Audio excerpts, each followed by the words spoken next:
Bom, meu nome é Wilton Marques, sou professor de Literatura Brasileira e Teoria Literária do Departamento de Letras e do Programa de Pós-Graduação de Estudos de Literatura da UFSCar. Basicamente, meu trabalho de pesquisa é centrado no século XIX brasileiro. Procuro trabalhar com autores mais famosos ou menos famosos, mas que, de certo modo, tentam construir uma visão sobre o Brasil na literatura oitocentista, né? Tenho feito várias pesquisas nessas áreas e ultimamente tenho trabalhado sobretudo com o Machado de Assis, né? Essa minha última pesquisa que estou trabalhando, de certo modo, ela gerou um pouco de repercussão no meio, porque eu tive a felicidade de encontrar um poema inédito do Machado de Assis, né? Isso impactou um pouco os chamados estudos machadianos. Por quê? Porque esse poema é um poema de 1856 e o Machado de Assis tinha 17 anos apenas, né?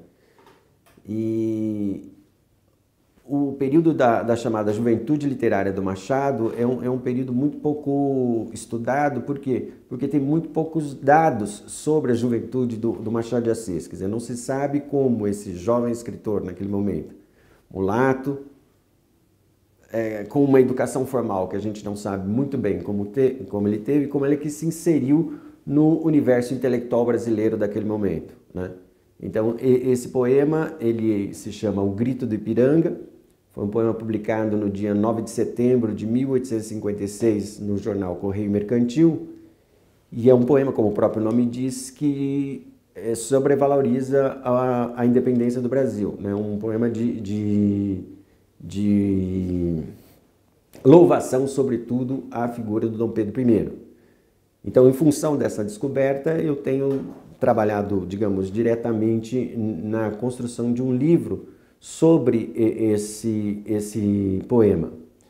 Pois bem, trabalhando nesse livro, o primeiro capítulo vai discutir um pouco qual a importância do jornal Correio Mercantil e, sobretudo, quais outros escritores, antes do Machado, escreveram para o jornal Correio Mercantil.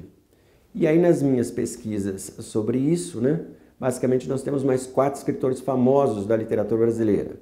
O Joaquim Manuel de Macedo, né, que é mais conhecido como autor da Moreninha, que publica um romance chamado, terceiro romance dele, chamado Os Dois Amores. Depois o Gonçalves Dias, né, que é o poeta mais famoso, também trabalhou no Correio Mercantil. Depois o Manuel Antônio de Almeida, que também é um escritor famoso, autor do Memórias de um Sargento de Milícias, que aliás foi publicado no Correio Mercantil. E finalmente o Zé de Alencar. O Zé de Alencar teve uma coluna no Correio Mercantil chamada Ao Correr da Pena. Em função dessa pesquisa, né, o que aconteceu?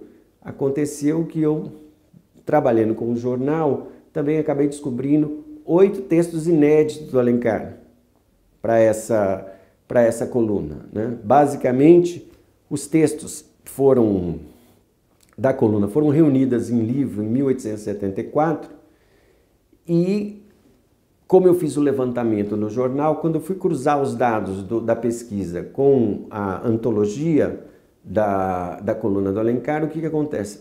Há uma discrepância de números. Então, isso gerou, evidentemente, uma nova pesquisa, né, que é o que eu também estou trabalhando no momento, que é para construir um livro apresentando as crônicas, né, que de certo modo vai complementar as edições anteriores das crônicas do Ocorrer da Pena.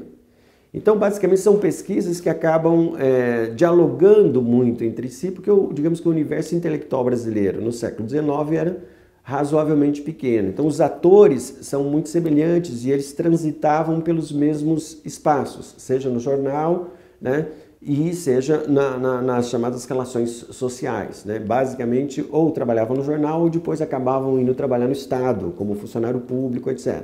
Então, o universo literário brasileiro no século XIX, ele traz esse tipo de facilidade na medida que os atores são muito próximos e, ao mesmo tempo, indica que muita coisa ainda pode ser descoberta, né?